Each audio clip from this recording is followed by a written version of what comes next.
Legend lives on from the Chippewa down at the big lake they call Gitchagumi. The lake, it is said, never gives up for dead when the skies of November turn gloomy.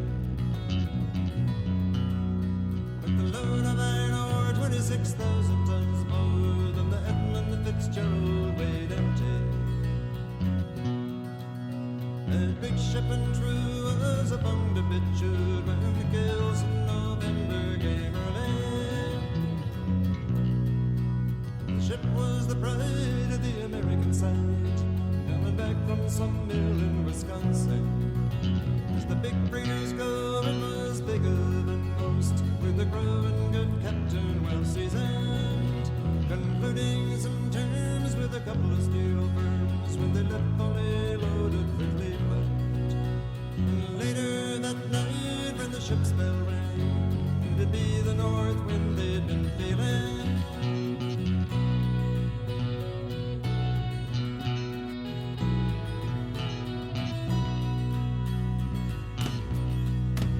The wind in the wild made a tattletale sound, and a wave broke over the railing.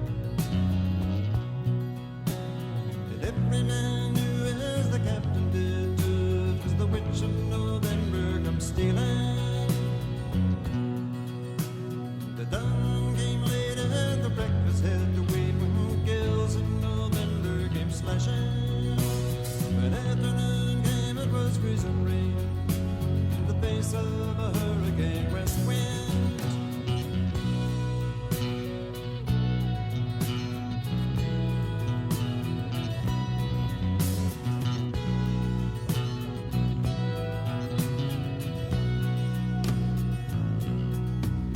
When supper time came, the old cook came on deck saying, fellas, it's too rough to be you. At 7 p.m. a main hatchway gave in. He said, fellas, it's been good to know ya. The captain wired in, he had water coming in, and the big ship and crew was in barrel. And later that night, when his lights went out of sight, in the wreck of the Edmund, the Fitzgerald.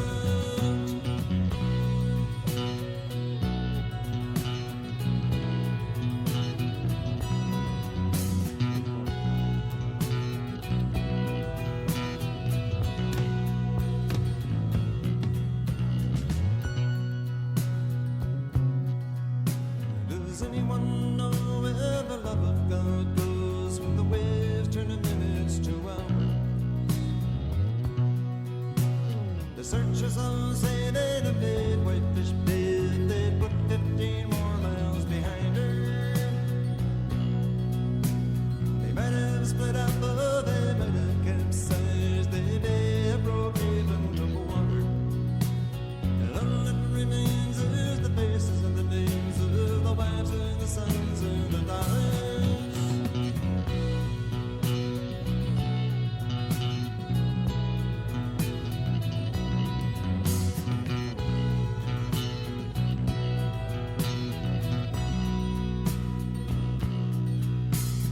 Lake Huron rolls superior scenes in the rooms of their ice-water mansion.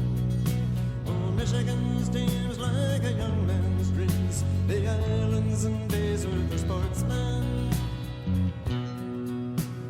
Farther below Lake Ontario takes in what Lake Erie can center. And the iron boats go as the mariners all know, with the gales of November remembered.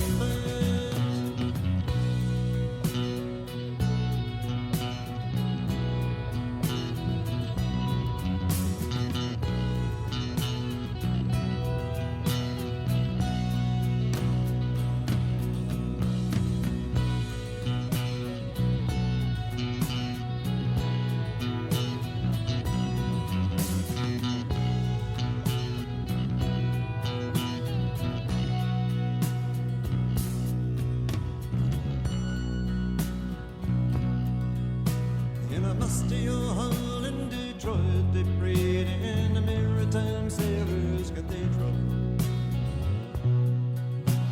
The church bell chimed till it rang 29 times for each man on the Edmund Fitzgerald. The legend lives on from the Chippewa down of the big lake.